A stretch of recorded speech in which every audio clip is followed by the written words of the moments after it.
Dengan mempelajari Sirah Nabawiyah, maka makin menambah kecintaan kepadanya. Semoga yang subscribe juga dimudahkan jalannya menuju surga. Silahkan tekan tombol like supaya postingan ini semakin tersebar. Dan tulis doa serta hajat pemirsa di kolom komentar. Semoga semakin banyak yang mengaminkan, maka semakin cepat terkabul. Nabi Sulaiman alaihi salam adalah manusia terkaya sepanjang sejarah kehidupan manusia di muka bumi.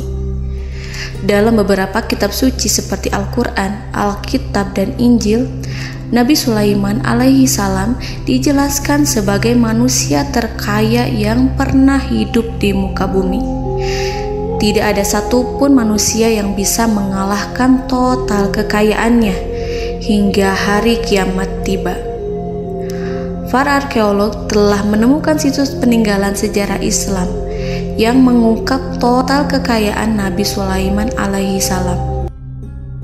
Erez bin Yosef, seorang profesor sekaligus peneliti, ia menyatakan bahwa 3.000 tahun yang lalu Nabi Sulaiman alaihi salam diperkirakan memiliki kekayaan senilai 2,2 triliun US dollar.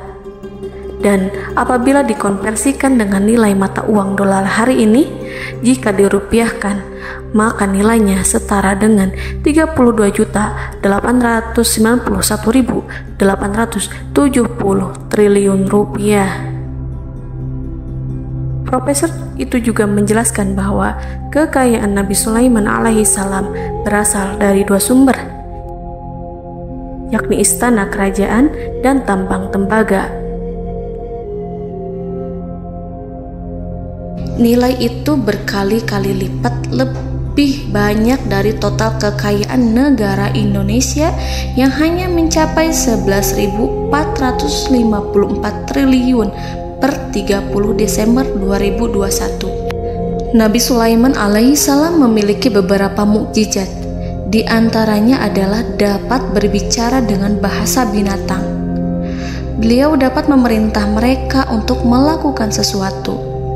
Beliau juga dapat mengendalikan besar kecilnya tekanan angin dan dapat mengatur ke arah mana angin akan berhembus. Sehingga dengan itu Nabi Sulaiman dapat memanfaatkan angin sebagai kendaraannya dan juga kendaraan tentaranya. Nabi Sulaiman juga bisa melunakkan besi dan membentuknya menjadi pakaian perang yang anti tusukan senjata tajam. Nabi Sulaiman juga memimpin para jin.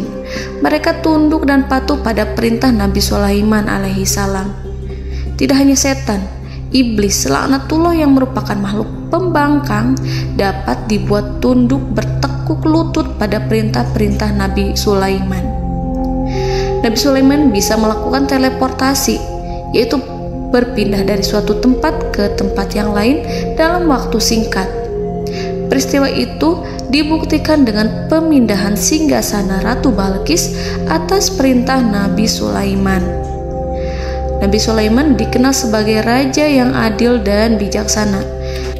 Nabi Sulaiman diberkahi kecerdasan yang luar biasa untuk menyatu padukan segenap kekuatan yang Allah berikan kepadanya. Ia mengelola dan membawa kerajaannya menjadi kekuatan raksasa yang tak terkalahkan di masanya dengan segenap kemampuan yang dimilikinya. Tentara Nabi Sulaiman adalah tentara terkuat di bumi tanpa ada yang menandingi. Pertanyaan mendasar yang muncul kali ini adalah dari mana sumber kekayaan dan kekuatan Nabi Sulaiman alaihi salam? Untuk mendapat jawaban dari pertanyaan itu, simak video ini sampai akhir. Sebelum itu, mari bantu channel ini terus berkembang dengan cara subscribe dan nyalakan tanda loncengnya. Berikan komentar yang positif dan berikan like serta share video ini. Bismillahirrahmanirrahim. Sungguh kami benar-benar telah menganugerahkan ilmu kepada Daud dan Sulaiman. Keduanya berkata, segala puji bagi Allah yang melebihkan kami dari kebanyakan hamba-hambanya yang mukmin. Sulaiman telah mewarisi Daud dan dia berkata, wahai manusia, kami telah diajari untuk memahami bahasa burung dan kami dianugerahi segala sesuatu. Sesungguhnya semua ini benar-benar karunia yang nyata. Quran Surat An-Naml ayat 15-16. Saudara-saudaraku yang dirahmati Allah, pada ayat di atas disebutkan bahwa Sulaiman telah mewarisi Daud. Nabi Sulaiman mewarisi Nabi Daud dalam sisi kenabian dan kekuasaan, bukan mewarisi harta, karena para nabi tidak mewariskan harta. Sebab sepeninggalan mereka, harta para nabi menjadi sedekah bagi orang-orang yang ada di sekitarnya, yaitu orang-orang fakir dan orang-orang yang membutuhkan. Dan harta para nabi tidak dikhususkan bagi kalangan keluarganya. Rasulullah Shallallahu Alaihi Wasallam bersabda, "Kami para nabi tidak mewariskan." Nabi Sulaiman mewarisi kenabian dari Nabi Daud. Ini adalah hal yang jelas. Allah telah memilihnya sebagai nabi dari Bani Israel. Begitu juga Allah telah memberinya kekuasaan kerajaan sehingga ia menjadi pemimpin Bani Israel. Barangkali sesuatu yang paling penting yang diwarisi oleh Nabi Sulaiman dari Nabi Daud adalah tradisi militer. Kemajuan militer yang dahsyat telah berpindah kepada Nabi Sulaiman. Nabi Daud sebenarnya adalah seorang pengembala kambing yang sangat miskin, tetapi seiring dengan perjalanan waktu, ia menjadi komandan pasukan tiada tanding. Nabi Daud alaihi salam mengetahui bahwa kekuatan hakiki yang mengatur alam semesta adalah kekuatan Allah. Ketika Nabi Daud mengelurkan tangannya dan memegang potongan batu, lalu beliau melemparkannya dengan ketepel ke arah Jalut, kepala Jalut retak dan ambruk menghantam tanah. Ini sebagai bentuk demonstrasi kekuatan darinya. Kehadiran Nabi Daud mengubah pasukan Bani Israel, di mana mereka sebelumnya lari jika berhadapan dengan musuh. Maka kini keberadaan mereka mulai diperhitungkan di masa hidupnya. Nabi Daud mengalami peperangan yang sangat banyak, tapi Al-Quran tidak menceritakan secara terperinci. Hal itu dikarenakan karena Al-Quran adalah kitab dakwah di jalan Allah, bukan kitab sejarah. Al-Quran hanya menceritakan di dalam Al-Quran surat Shad ayat 20, "Dan kami kuatkan kerajaannya, kerajaan Daud." Ayat tersebut berarti bahwa Nabi Daud belum terkalahkan dalam peperangan yang diikutinya. Di samping dukungan yang Allah berikan kepadanya, juga pasukan dan rakyatnya, di mana mereka adalah orang-orang yang bertauhid, menyerahkan diri kepada Allah. Allah Subhanahu wa Ta'ala mengajarkan kepada Nabi Daud hal-hal yang menjadikan pasukannya memiliki keistimewaan yang dengannya mereka dapat mengalahkan pasukan-pasukan lain, pasukan-pasukan besar yang ada di bumi pada saat itu. Allah Subhanahu wa Ta'ala berfirman dalam surat Saba ayat 10, "Dan kami telah melunakkan besi untuknya." Baju besi mungkin akan menjadi masalah dalam benak kita. Ketika orang-orang yang berperang, baju besi cukup mengganggu gerakan mereka. Kita bisa membayangkan ketika ada dua orang berperang, salah satu dapat bergerak bebas, sementara yang lainnya tidak leluasa bergerak karena tertahan dengan pakaiannya. Namun, dengan kekuasaan Allah, Nabi Daud dapat melunakkan besi dan membuat baju besi yang ringan, yang mudah untuk digunakan. Ini adalah kemajuan penting yang Allah berikan kepada Nabi Daud dan tentaranya. Kemajuan itu kemudian diajarkan, diwariskan dan dimiliki oleh Nabi Sulaiman alaihi salam. Nabi Sulaiman memiliki pasukan dahsyat yang melebihi pasukan manapun di bumi saat itu, atau bahkan mungkin saat ini. Bahkan Allah menambahkan karunia-Nya kepada Nabi Sulaiman yang disebutkan dalam Al-Quran surat An-Naml ayat 16. Dan Sulaiman telah mewarisi Daud, dan dia berkata, "Wahai manusia, kami telah diberi pengertian tentang suara burung, dan kami diberi segala sesuatu. Sesungguhnya ini benar-benar suatu karunia yang nyata." Saudara-saudaraku yang dirahmati Allah, pada suatu hari Nabi Sulaiman alaihi salam menengadahkan tangannya dan berdoa kepada Allah Subhanahu wa ta'ala. Antara hati Nabi dan Allah tidak ada penghalang, tidak ada jarak, tidak ada sekatan waktu, tidak ada satupun dari para nabi yang berdoa kepada Allah kecuali doanya pasti dikabulkan. Doa Nabi Sulaiman alaihi salam direkam dalam Al-Quran surat Shad ayat 35. Nabi Sulaiman berkata, "Ya Tuhanku, ampunilah aku, anugerahkanlah kepadaku kerajaan yang tidak dimiliki oleh seorang pun sesudahku." Nabi Sulaiman menginginkan dari Allah sesuatu kerajaan yang belum pernah diperoleh oleh siapapun setelahnya. Allah Subhanahu wa ta'ala mengabulkan doa Nabi Sulaiman dan memberinya kerajaan tersebut. Nabi Sulaiman mewarisi kekuasaan, kenabian, hikmah ilmu dari Nabi Daud alaihi salam. Orang-orang menyebut Nabi Sulaiman Al-Hakim, Sulaiman yang bijaksana. Kebijaksanaan Nabi Sulaiman tidak terbatas pada keadilannya di tengah-tengah manusia dan juga kasih sayangnya kepada mereka. Namun, kebijaksanaan Nabi Sulaiman juga berlaku di kalangan burung dan binatang lainnya. Nabi Daud juga mengenal bahasa burung, tetapi Nabi Sulaiman dapat berbicara dengan bahasa burung. Bahkan, ia dapat menggantikannya sebagai pembantunya. Ketika Nabi Daud bertasbih di gunung, burung-burung serta binatang buas ikut bertasbih bersamanya. Bahkan angin pun berhenti untuk mendengarkan tasbih itu. Sedangkan Nabi Sulaiman alaihi salam, Allah Subhanahu wa ta'ala memberinya karunia lebih dari itu, di mana binatang-binatang buas tunduk padanya, begitu juga angin dan burung. Saudara-saudaraku yang dirahmati Allah, Nabi Sulaiman alaihi salam mampu mendengarkan bisikan semut yang berbicara kepada sesama mereka. Bahkan ia mampu memerintahkan semut tersebut sehingga semut itu menjadi taat pada perintahnya. Pasukan Nabi Sulaiman memiliki kekuatan yang sangat dahsyat. Belum pernah ada di dunia ini satu pasukan pun yang memiliki kekuatan seperti itu.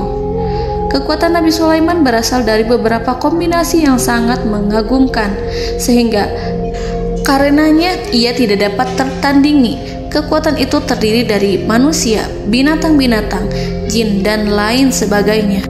Kita mengetahui bahwa jin adalah makhluk Allah dan manusia tidak mampu melihatnya atau menghadirkannya atau meminta pertolongan kepadanya.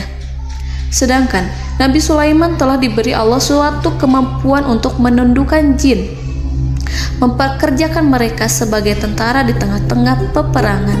Bahkan ia mampu menjadikan mereka sebagai pekerja-pekerja kasar di kerajaannya saat tidak ada peperangan. Oleh sebab itu, ketika ada pasukan lain yang mencoba melawan pasukan Nabi Sulaiman, mustahil mereka akan mendapatkan kemenangan. Bahkan pasukan Nabi Sulaiman diperkuat oleh pasukan burung. Burung di pasukan Nabi Sulaiman memerankan tugas penting, yaitu menjadi agen intelijen. Kita mengetahui bahwa peranan informasi saat peperangan adalah hal yang penting. Dari informasi tersebut, pasukan dapat mengetahui keadaan lawannya. Demikianlah peranan burung pada pasukan Sulaiman. Ia terbang di tengah-tengah musuh. Kemudian, ia kembali kepada Nabi Sulaiman untuk menyampaikan berita tentang keadaan lawannya. Di samping jin dan burung, Allah juga menundukkan angin untuk Nabi Sulaiman. Nabi Sulaiman dapat memerintahkan angin dan ia mampu untuk menaiki angin tersebut. Dalam Al-Quran surat Shad ayat 36-40, Allah Subhanahu wa ta'ala berfirman, "Kami tundukkan kepada angin yang berhembus dengan baik menurut kemana saja yang dikehendaki Sulaiman. Dan kami tundukkan pula kepadanya setan-setan, semuanya ahli bangunan dan penyelam, dan setan yang lain yang terikat dalam belenggu. Inilah anugerah kami, maka berikanlah kepada orang lain atau tahanlah untuk dirimu tanpa perhitungan, dan sesungguhnya dia mempunyai kedudukan yang dekat pada sisi kami dan tempat kembali yang baik." Saudara-saudaraku yang dirahmati Allah, Allah Subhanahu wa Ta'ala juga memberikan kemampuan yang tak seorang pun dari para nabi mendapatkannya, yaitu kemampuan untuk memerintah setan. Setan adalah salah satu bagian dari jin. Ia adalah kelompok yang celaka dari bangsa jin. Kelompok ini sebenarnya tidak mampu dikuasai oleh manusia. Bahkan jin yang soleh tidak dapat mengatur setan. Adapun Nabi Sulaiman, Allah telah memberinya kekuasaan untuk menundukkan setan dan mempekerjakannya, bahkan mengikatnya dengan rantai serta menghukumnya jika ia menentang pada perintahnya.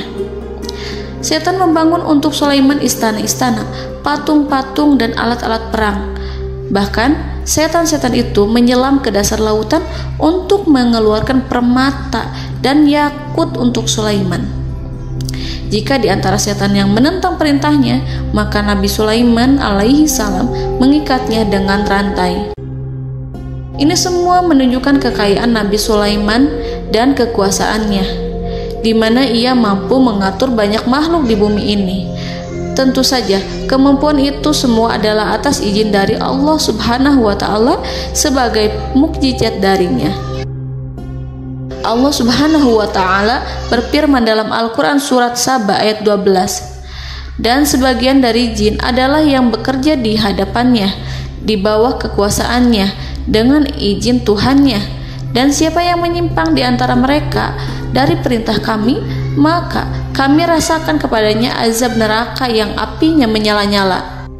Para jin itu membuat untuk Sulaiman apa yang dikehendakinya, dari gedung-gedung yang tinggi, patung-patung, dan piring-piring yang besarnya seperti kolam, atau periuk yang tetap berada di atas tungku.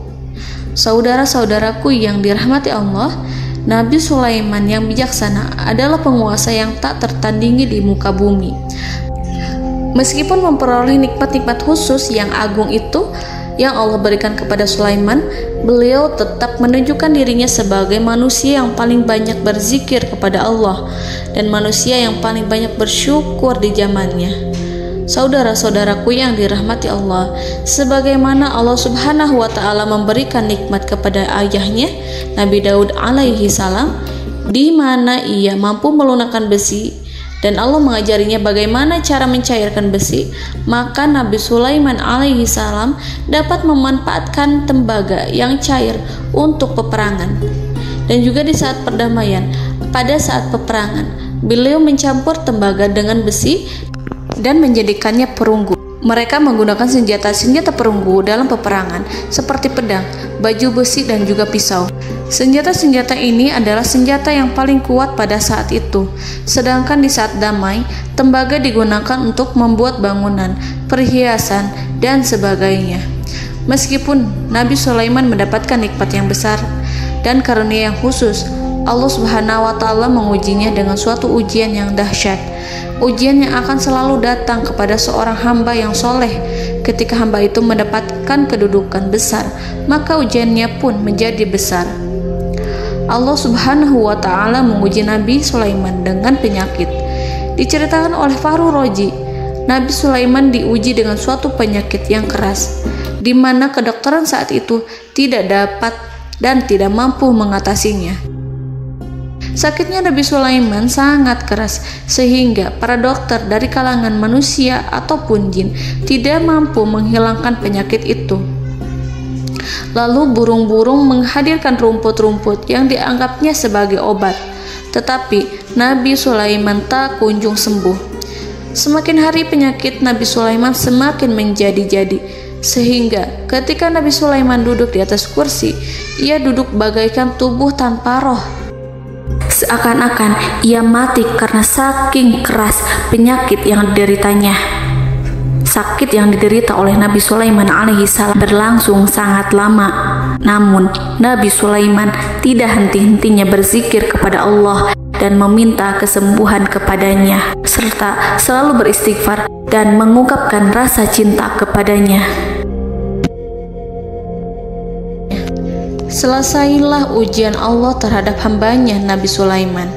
Beliau pun sembuh Nabi Sulaiman merasakan kembali kesehatannya setelah ia mengetahui segala kejayaan dan segala kekuasaan serta segala kebesarannya tidak lagi mampu menghilangkan penyakit yang dideritanya kecuali jika Allah menghendaki.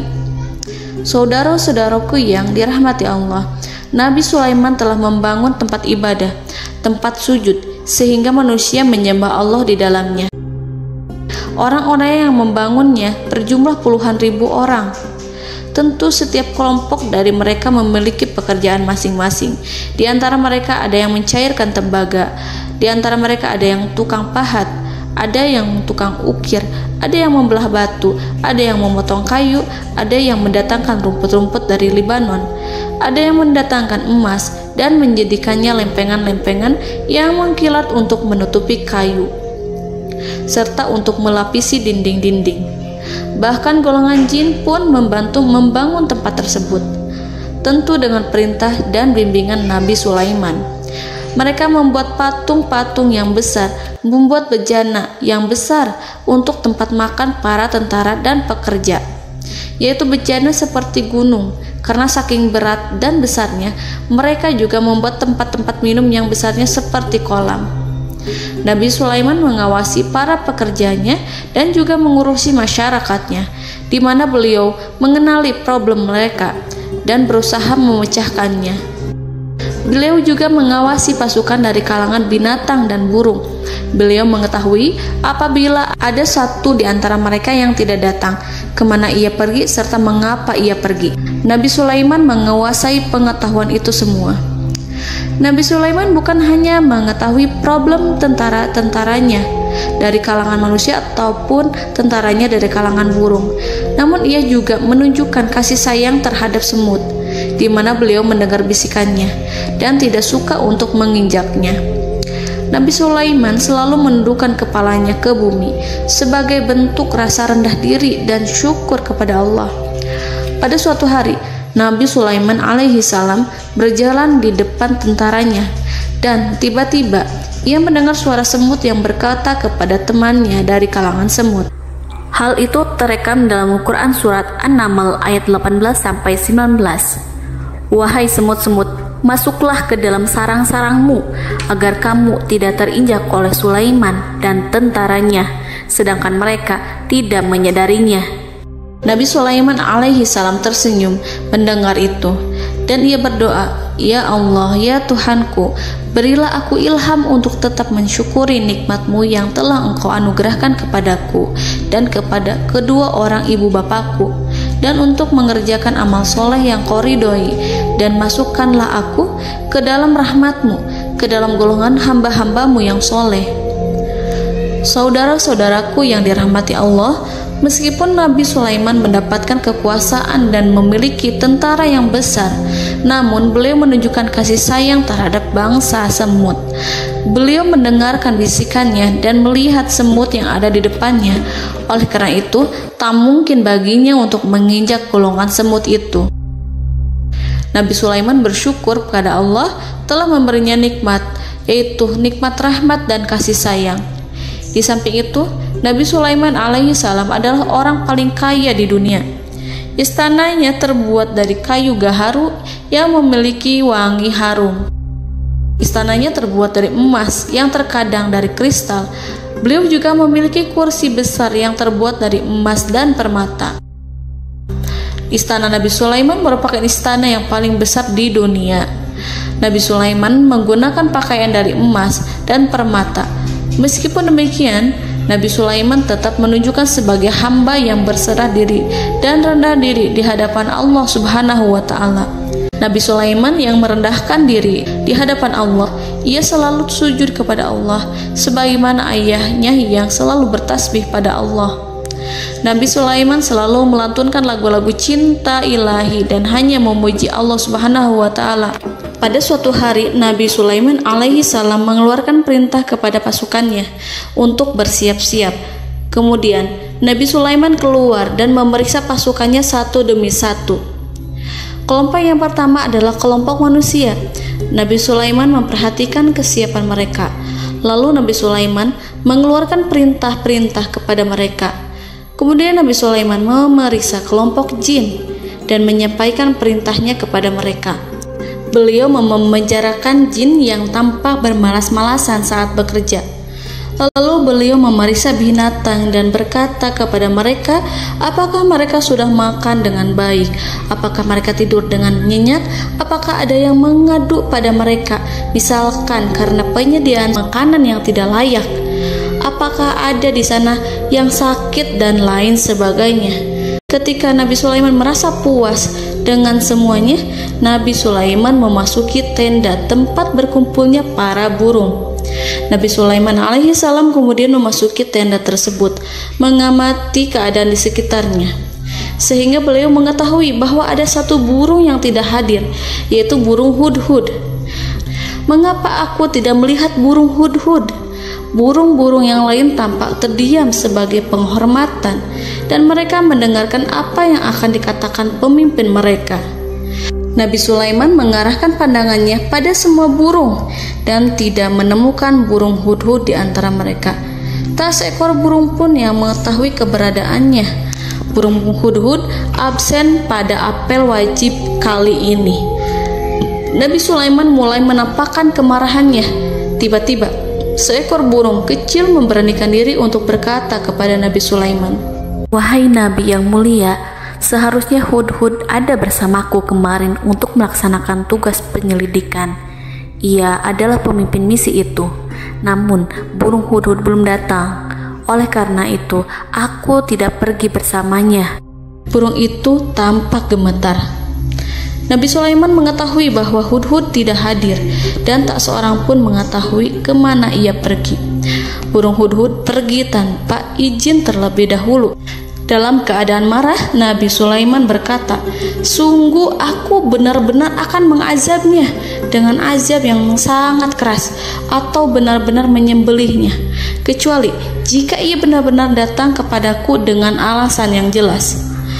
Kawanan burung-burung mengetahui bahwa Nabi Sulaiman sedang marah dan telah menetapkan untuk menyiksa burung hudhud atau menyembelihnya atau justru memaafkannya dengan syarat ia datang dengan membawa alasan yang dapat menyelamatkannya, atau dengan kata lain, burung hudhud dapat memastikan bahwa ia melaksanakan tugas yang penting.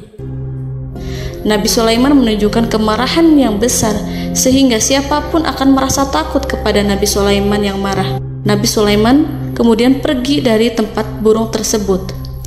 Nabi Sulaiman masih memikirkan keadaan burung hudhud. Seharusnya burung hudhud menjadi bagian penting dari badan intelijen. Apakah ia pergi untuk menyingkap suatu, atau apakah ia pergi hanya untuk bermain-main? Nabi Sulaiman telah memperhatikan dan mengetahui bahwa burung hudhud adalah seekor burung yang cerdik dan juga fasih berbicara. Terkadang Nabi Sulaiman mendapati burung hudhud sedang bermain-main dan menunda-nunda pekerjaannya. Namun ketika Nabi Sulaiman melihatnya, burung hudhud memahami bahwa perbuatannya tidak benar. Oleh karena itu, ia tidak boleh menyampur adukan antara waktu serius dan waktu bermain. Tidak lama setelah itu, burung hudhud tiba di tempat para burung. Burung-burung yang lain berkata kepadanya, "Wahai hudhud, pergilah engkau ke tempat Nabi Sulaiman. Jika ia mengetahui bahwa engkau telah sampai, jiwamu benar-benar terancam." Mendengar itu, burung hudhud segera beranjak. Ia terbang menemui Nabi Sulaiman. Pada waktu itu, Nabi Sulaiman sedang duduk bersama tentaranya yang lain. Burung hudhud berdiri. Ia telah merencanakan untuk memulai pembicaraan dengan Nabi Sulaiman sebelum Nabi Sulaiman bertanya kepadanya kemana dia pergi. Ini sebagai bukti bahwa hudhud telah melaksanakan suatu tugas yang penting. Dalam Al-Quran Surat An-Naml ayat 22, burung hudhud berbicara, "Aku telah mengetahui sesuatu yang kamu belum mengetahuinya, dan kubawa kepadamu dari negeri Saba suatu berita penting yang diyakini seakan-akan burung hudhud hendak berkata, 'Aku adalah hudhud yang miskin, tapi aku mengetahui apa yang tidak engkau ketahui, dan aku telah datang kepadamu dari kerajaan Saba dengan membawa berita yang sangat penting.'" Nabi Sulaiman tampak terdiam menunggu hudhud menyelesaikan kisahnya. Dalam surat An-Naml ayat 23-24, burung hudhud berkata, Sesungguhnya aku menjumpai seorang wanita yang memerintah mereka. Dia dianugerahi segala sesuatu serta mempunyai singgasana yang besar. Aku mendapati dia dan kaumnya menyembah matahari selain Allah. Dan setan-setan telah menjadikan mereka memandang indah perbuatan-perbuatan mereka, lalu menghalangi mereka dari jalan Allah, sehingga mereka tidak mendapat petunjuk. Burung hudhud diam. Nabi Sulaiman merasa bahwa hudhud menunjukkan kepasihan lisannya. Nabi Sulaiman berkata dalam Quran surat An-Naml ayat 27 sambil menunjukkan senyum manisnya.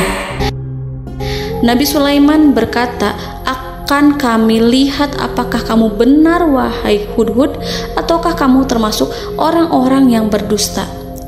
Seakan-akan burung hudhud ingin mengatakan, "Aku tidak berbohong, wahai Nabi yang mulia." Namun diamnya Sulaiman membuat takut sehingga burung hudhud terdiam. Nabi Sulaiman terdiam karena berpikir, lalu ia memutuskan sesuatu setelah itu. Beliau melihat kepada lainnya dan meminta secari kertas. Nabi Sulaiman menulis surat singkat dan menyerahkannya kepada hudhud serta memerintahkan kepadanya seperti yang dikatakan dalam Quran surat An-Naml ayat 28. "Pergilah dengan membawa suratku ini, lalu jatuhkanlah kepada mereka, kemudian berpalinglah dari mereka, lalu perhatikanlah apa yang mereka bicarakan." Al-Quranul Karim hanya menceritakan dalam Quran surat An-Naml bagaimana perginya hudhud dan bagaimana ia menyerahkan surat itu. Lalu Al-Quran langsung menyebut keadaan kerajaan Balqis yang saat itu sedang membaca surat di depan para pembesar kerajaan dan para menterinya. Dalam Al-Quran surat An-Naml ayat 29-31 berkatalah Balqis, "Wahai pembesar-pembesar, sesungguhnya telah dijatuhkan kepadaku sebuah surat yang mulia.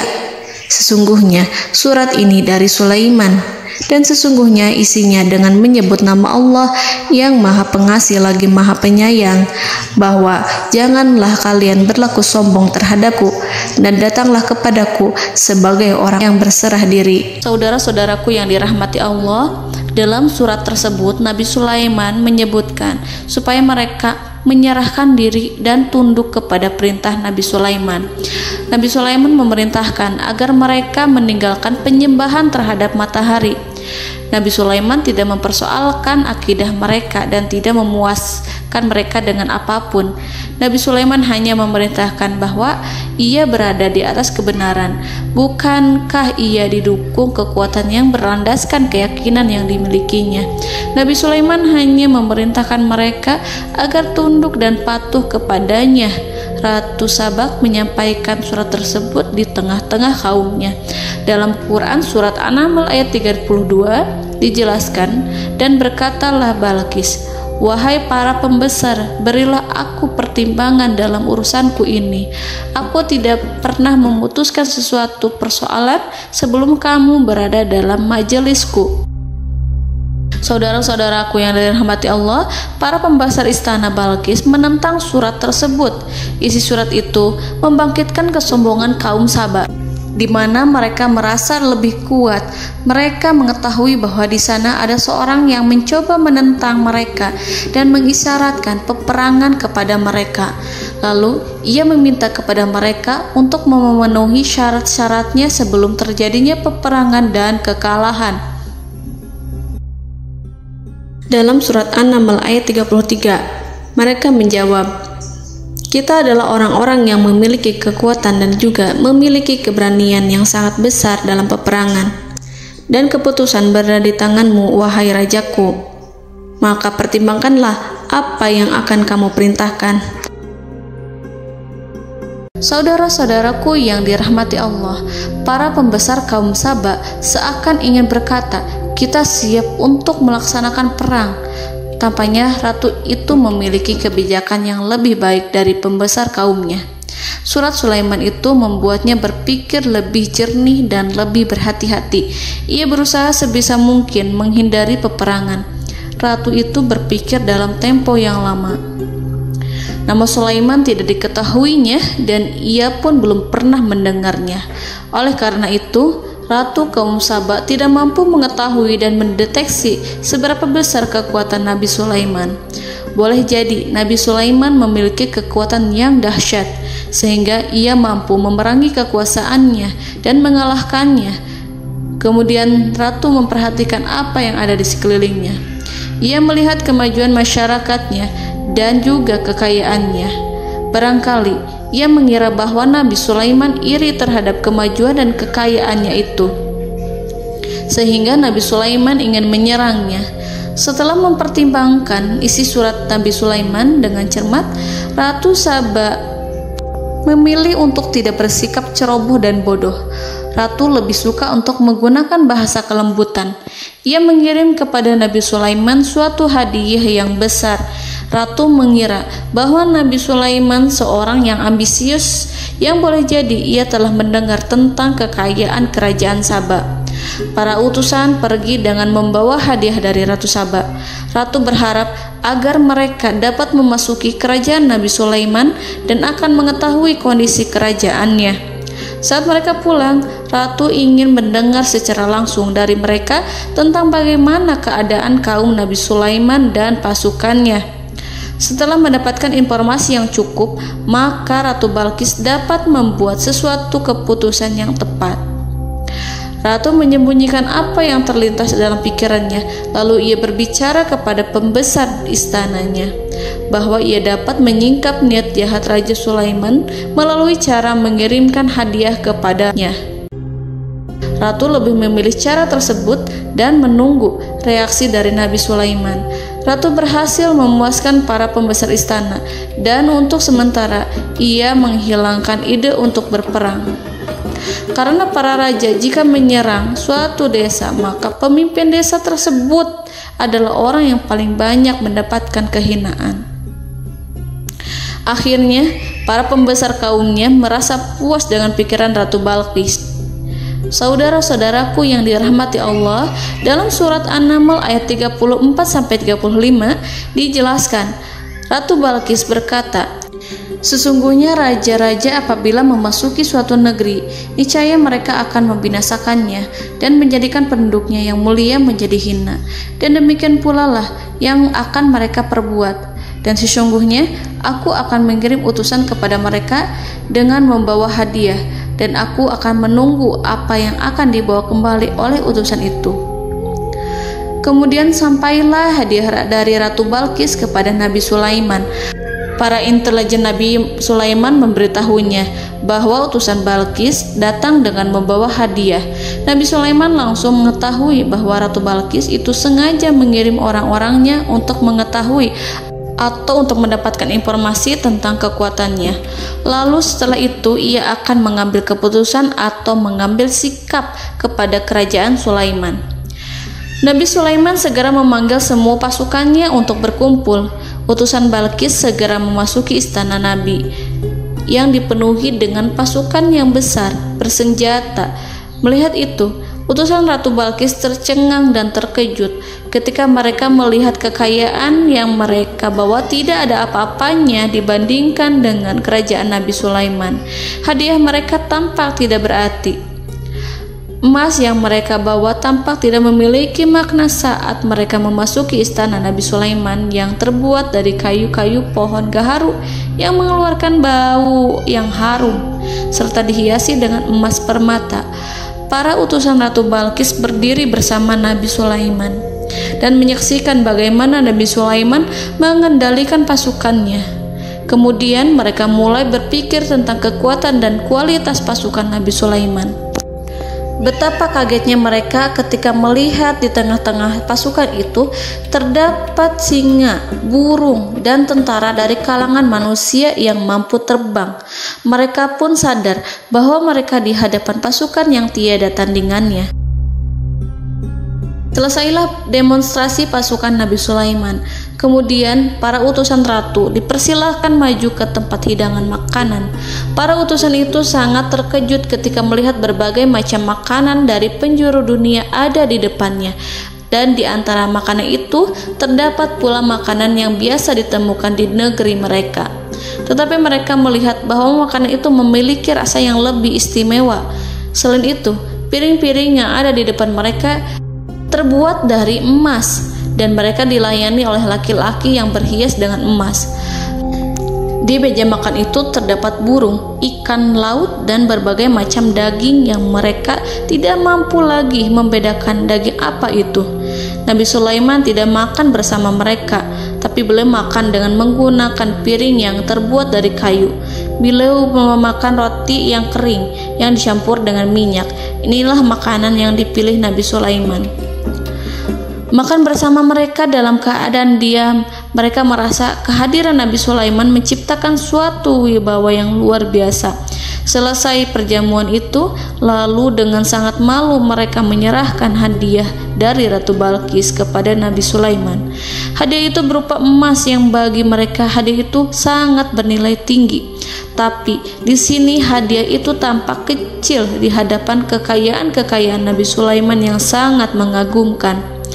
Nabi Sulaiman memperhatikan hadiah dari Ratu Balqis itu dan berkata dalam Quran surat An-Naml ayat 36, "Maka apa yang diberikan Allah kepadaku lebih baik daripada apa yang diberikannya kepadamu, tetapi kamu merasa bangga dengan hadiahmu."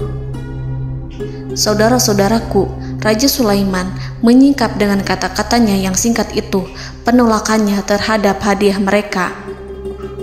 Ia memberitahu utusan itu bahwa ia tidak menerima hadiah tersebut. Ia tidak merasa puas dengan hadiah itu. Yang membuatnya puas hanyalah, janganlah kalian berlaku sombong terhadapku dan datanglah kepadaku sebagai orang-orang yang berserah diri. Lalu Nabi Sulaiman berkata kepada mereka dengan pelan. Hal itu diabadikan dalam Al-Quran surat An-Naml ayat 37. "Kembalilah kepada mereka, sungguh kami akan mendatangi mereka dengan bala tentara yang mereka tidak kuasa melawannya. Dan pasti kami akan mengusir mereka dari negara itu, yaitu negeri Saba, dengan terhina. Dan mereka akan menjadi tawanan-tawanan yang hina." Saudara-saudaraku yang dirahmati Allah, Nabi Sulaiman kemudian meninggalkan para utusan ratu setelah terlebih dahulu mengancam mereka. Para utusan itu berharap agar Nabi Sulaiman mau menunggu kunjungan Ratu Balqis yang akan membawa misi perdamaian. Akhirnya, sampailah para utusan Ratu Balqis ke negeri Saba. Mereka segera menuju istana sang ratu. Mereka memberitahu bahwa negeri mereka ada di ujung tanduk. Mereka menceritakan kepada ratu tentang kekuatan Nabi Sulaiman dan tidak mungkin bagi mereka mampu melawannya. Mereka meyakinkan Ratu Balqis bahwa ia harus mengunjunginya dan melihat sendiri bagaimana kebesaran kerajaan Nabi Sulaiman. Kemudian Ratu Balqis menyiapkan dirinya untuk pergi menuju kerajaan Nabi Sulaiman. Nabi Sulaiman duduk di kursi kerajaan di tengah-tengah para pembesarnya dan para menterinya, serta para komandan pasukannya. Beliau berpikir tentang sosok Balqis. Nabi Sulaiman mengetahui bahwa Balqis menuju tempatnya. Balqis dikelilingi rasa takut. Nabi Sulaiman berpikir sejenak tentang bagaimana matahari disembah. Ia memikirkan bagaimana informasi yang diterima oleh intelijennya tentang kemajuan kerajaan Balqis dalam bidang kesenian dan ilmu pengetahuan. Nabi Sulaiman bertanya kepada dirinya sendiri, apakah kemajuan menjadi penghalang untuk mengetahui kebenaran? Apakah ratu itu senang dengan kekuatan yang dicapainya? Dan ia membayangkan bahwa kekuatannya adalah segalanya. Dengan kemajuan yang dimilikinya, Nabi Sulaiman ingin membuat kejutan agar ratu mengetahui bahwa Islam yang diyakini oleh Nabi Sulaiman adalah satu-satunya yang mampu mendatangkan kemajuan dan kekuatan yang hakiki, sehingga ia dapat membandingkan antara keyakinannya dalam menyembah matahari beserta kemajuan yang dicapainya dengan keyakinan Nabi Sulaiman beserta kemajuan yang diraihnya. Saudara-saudaraku yang dirahmati Allah, para mata-mata Nabi Sulaiman telah memberitahunya bahwa hal yang sangat disegani dan dikagumi oleh kaum Balqis adalah kerajaan Saba, yaitu singgasana Ratu Balqis. Singgasana itu terbuat dari emas dan batu delima. Singgasana tersebut dijaga oleh penjaga yang sangat disiplin, di mana mereka tidak pernah lalai sedikit pun. Oleh karena itu, sangat tepat apabila Nabi Sulaiman menghadirkan singgasananya di sini, di kerajaannya. sehingga ketika ratu tiba, maka ia dapat duduk di atasnya. Nabi Sulaiman ingin membuat kejutan kepadanya dan menunjukkan bahwa kemampuannya tersebut yang berlandaskan pada keislaman. Nabi Sulaiman melakukan yang demikian itu dengan harapan agar si ratu tunduk kepadanya. Ide itu terlintas dalam diri Nabi Sulaiman. Lalu ia mengangkat kepalanya dan menoleh kepada anak buahnya. Hal itu diabadikan dalam Quran Surat An-Naml ayat 38. Wahai para pembesar, siapakah di antara kamu sekalian yang sanggup membawa singgasananya kepadaku sebelum mereka datang kepadaku sebagai orang-orang yang berserah diri? Saudara-saudaraku, perhatikanlah ungkapan pikiran Nabi Sulaiman tersebut. Semua pemikirannya berkisar tentang keislaman para penyembah matahari, tentang bagaimana beliau dapat memberikan petunjuk kepada mereka di jalan Allah. Yang pertama menjawab pertanyaan Nabi Sulaiman adalah jin Ifrit.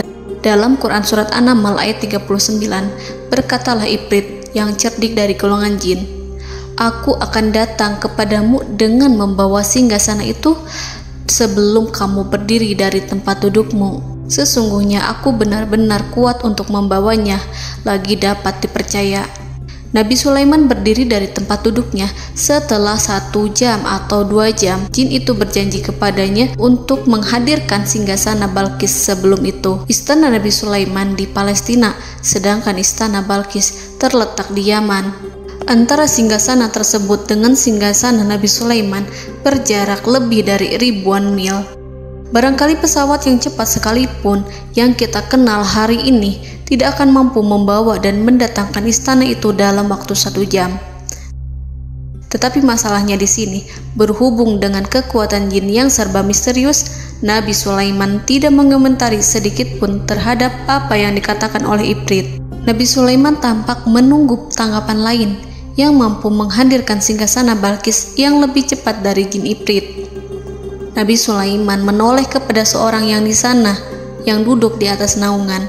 Hal itu diceritakan dalam Al-Quran Surat An-Naml ayat 40. Berkatalah seseorang yang mempunyai ilmu dari Alkitab, "Aku akan membawa singgasana itu kepadamu sebelum matamu berkedip." Maka tatkala Sulaiman melihat singgasana itu terletak di hadapannya, ia pun berkata, "Ini termasuk karunia Tuhanku untuk menguji aku. Apakah aku akan bersyukur atau mengingkari nikmatnya? Dan barang siapa yang bersyukur, maka sesungguhnya dia bersyukur untuk kebaikan dirinya sendiri.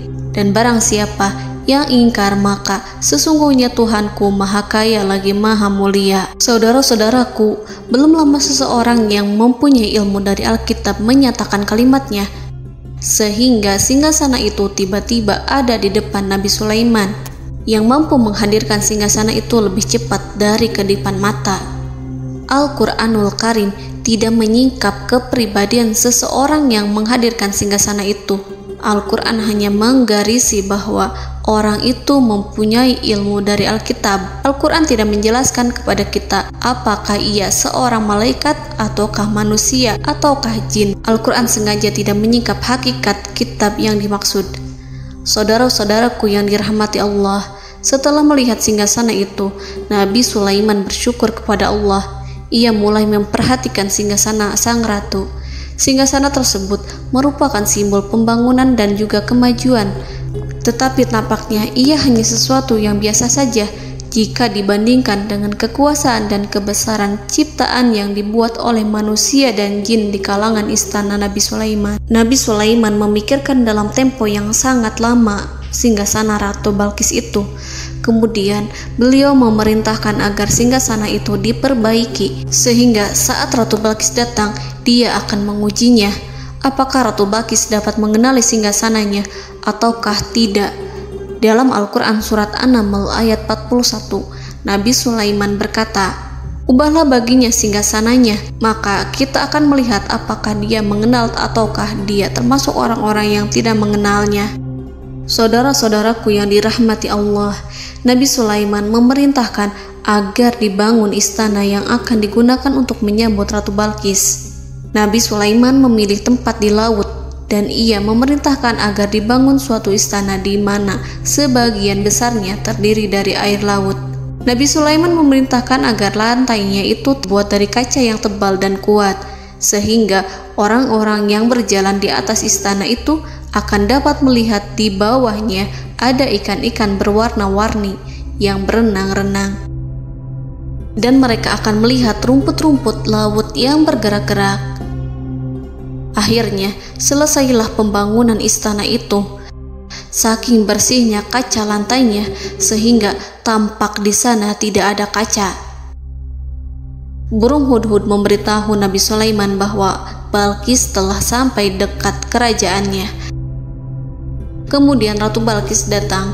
Al-Quran tidak menyebutkan keadaan Nabi Sulaiman saat menyambut Balqis, namun Al-Quran menunjukkan dua sikap Ratu Balqis.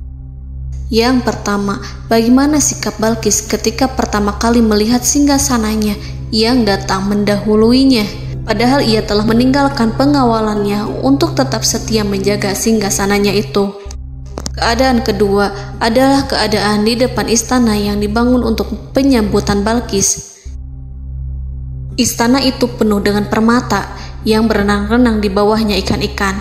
Dalam Quran Surat An-Naml ayat 42 dijelaskan, dan ketika Balqis datang, ditanyakanlah kepadanya, "Serupa inikah singgasanamu?" Balqis menjawab, "Seakan-akan singgasana ini adalah singgasanaku. Kami telah diberi pengetahuan sebelumnya, dan kami adalah orang-orang yang berserah diri." Saudara-saudaraku, pada dialek di atas, Balqis melihat singgasananya dan ia tercengang saat mengetahui bahwa itu adalah singgasana miliknya. Namun kemudian ia mulai ragu karena melihat tidak sepenuhnya itu singgasana miliknya. Jika itu benar-benar miliknya, lalu bagaimana ia datang mendahuluinya? Dan bila bukan singgasananya, maka bagaimana Sulaiman dapat meniru sepersis dan seteliti itu? Padahal Sulaiman tidak pernah sekalipun ke kerajaannya. Nabi Sulaiman berkata saat melihat Balqis mengamati singgasananya, "Apakah ini singgasanamu?" Balqis terlihat sangat kebingungan, namun setelah itu ia menjawab, "Sepertinya benar." Nabi Sulaiman berkata, "Kami telah diberi ilmu sebelumnya dan kami sebagai orang-orang muslim."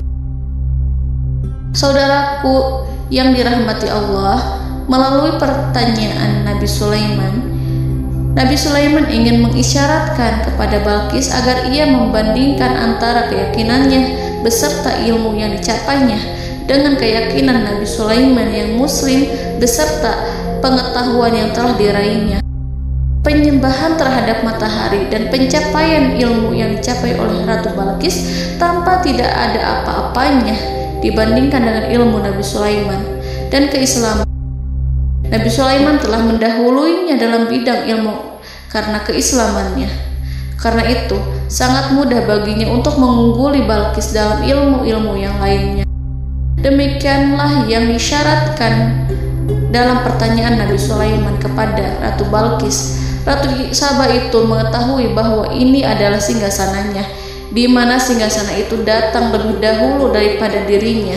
Beberapa bagian darinya telah diubah saat Balqis masih di perjalanan menuju ke tempat Nabi Sulaiman. Ia berpikir kemampuan apa yang dimiliki Nabi Sulaiman. Ratu Balqis tercengang melihat apa yang disaksikannya, yang berupa buah dari keimanan Nabi Sulaiman dan hubungannya dengan Allah Subhanahu wa Ta'ala. Sebagaimana Balqis juga tercengang ketika melihat kemajuan di bidang ilmu pembangunan, seni, dan ilmu-ilmu yang lainnya. Maka ia tidak lebih kagum lagi saat melihat hubungan yang kuat antara keislaman Nabi Sulaiman dengan ilmunya serta kemajuan yang diraihnya. Dalam Al-Quran Surat An-Naml ayat 43 dijelaskan, dan apa yang disembahnya selama ini selain Allah mencegahnya untuk melahirkan keislamannya, karena sesungguhnya ia terdahulu termasuk orang-orang yang kafir. Saudara-saudaraku yang dirahmati Allah, berguncanglah dalam benak Balqis ribuan hal ketika melihat keyakinan kaumnya runtuh di hadapan Nabi Sulaiman. Ia menyadari matahari yang disembahnya hanya merupakan ciptaan Allah, dan Allah lah yang menggerakkannya untuk hamba-hambanya. Lalu terbitlah matahari kebenaran dalam dirinya. Hatinya diterangi oleh cahaya baru yang tidak akan tenggelam seperti tenggelamnya matahari. Masa keislamannya hanya menunggu waktu. Ratu Balqis memilih waktu yang tepat untuk mengumumkan keislamannya. Allah Subhanahu wa Ta'ala berfirman dalam Quran Surat An-Naml ayat 44. Dikatakan kepadanya, masuklah ke dalam istana. Maka tatkala ia melihat lantai istana itu, dikiranya kolam air yang besar dan disingkapnya 2 betisnya. Berkatalah Sulaiman, sesungguhnya ia adalah istana licin yang terbuat dari kaca. Berkatalah Balqis, wahai Tuhanku, sesungguhnya aku telah berbuat zalim terhadap diriku dan aku berserah diri bersama Sulaiman kepada Allah Tuhan semesta alam. Saudara-saudaraku yang dirahmati Allah, dikatakan kepada Balqis, masuklah ke dalam istana. Ketika ia masuk, maka ia tidak menyaksikan adanya kaca, tetapi ia melihat air, sehingga ia mengira akan bersinggungan dengan air. Lalu ia menyingkapkan sedikit bajunya agar bajunya itu tidak basah. Nabi Sulaiman mengingatkannya tanpa melihatnya agar ia tidak khawatir terhadap pakaiannya, karena pakaiannya tidak akan basah sebab di sana tidak ada air. Itu sekedar kaca yang halus, yang saking halusnya sehingga ia tidak tampak. Pada kesempatan itulah Balqis mengumumkan keislamannya yang mengakui kelalimannya, dan ia menyatakan menyerahkan diri kepada Nabi Sulaiman dan kepada Allah Tuhan semesta alam. Lalu kaumnya pun mengikutinya dan mereka memeluk Islam.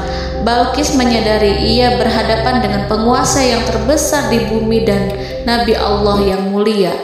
Untuk pertama kalinya, wajah Sulaiman tampak dihiasi dengan senyuman yang menunjukkan kepuasannya sejak Balqis mengunjunginya. Demikianlah Nabi Sulaiman mewujudkan kejayaannya yang hakiki dan menyebarkan cahaya Islam di muka bumi. Saudara-saudaraku, Al-Quran tidak menyebutkan kisah Balqis setelah keislamannya. Para ahli tafsir mengatakan bahwa ia menikah dengan Nabi Sulaiman. Selain itu, ada yang mengatakan bahwa ia menikah dengan salah satu orang dekat Nabi Sulaiman. Ada juga yang mengatakan bahwa sebagian Raja Habasyah adalah keturunan dari buah perkawinan ini. Wallahu a'lam bishawab. Saudara-saudaraku yang dirahmati Allah, Nabi Sulaiman hidup di tengah-tengah kejayaan dan kemuliaan di bumi.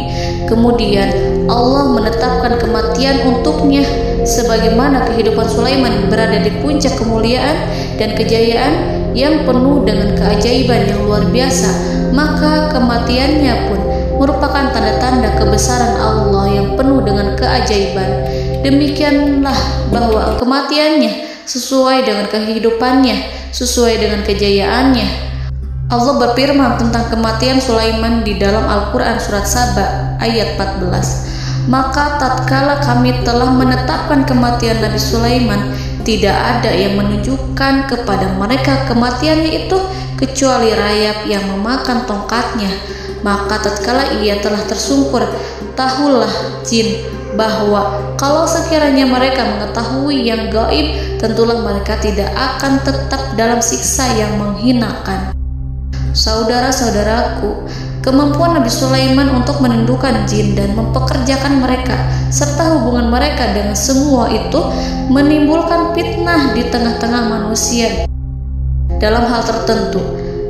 Kematian Nabi Sulaiman merupakan batasan jawaban terhadap fitnah ini. Kami tidak mengetahui siapa yang mengklaim bahwa jin mengetahui hal yang gaib. Apakah itu setan yang terkutuk, atau jin yang bodoh, atau manusia yang tertipu?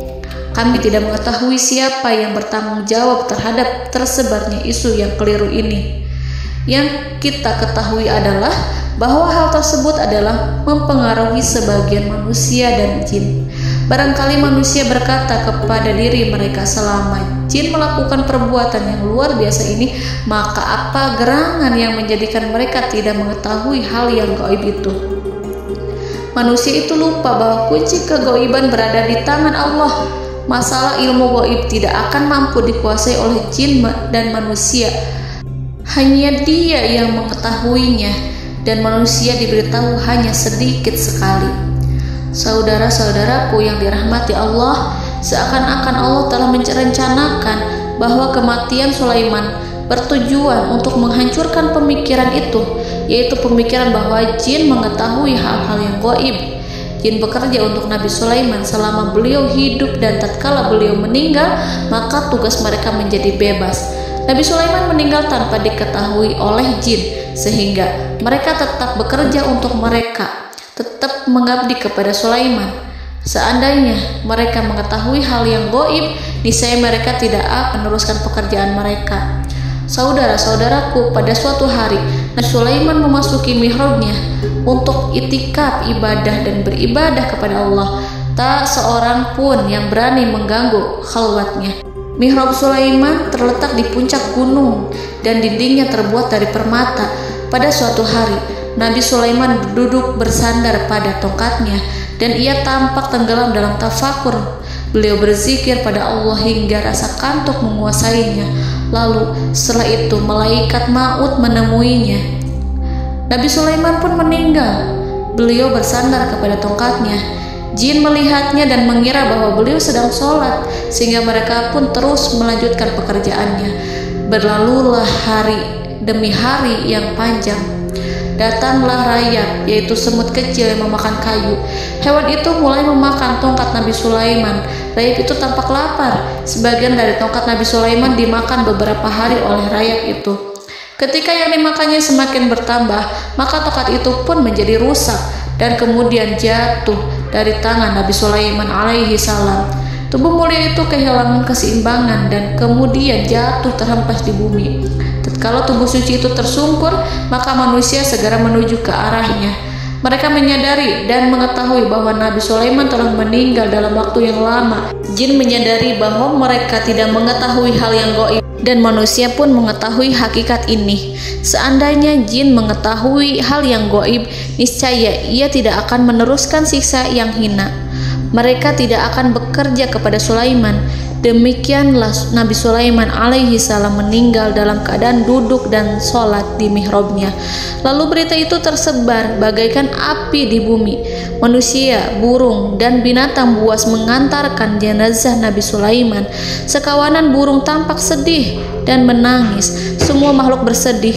Akhirnya tak seorang pun mengetahui bahasa burung di bumi. Meninggallah seorang yang memahami pembicaraan burung, binatang-binatang, jin, dan lain sebagainya. Burung-burung itu berkata, betapa beratnya kehidupan di tengah orang-orang yang tidak mengetahui pembicaraan kita. Allahu a'lam.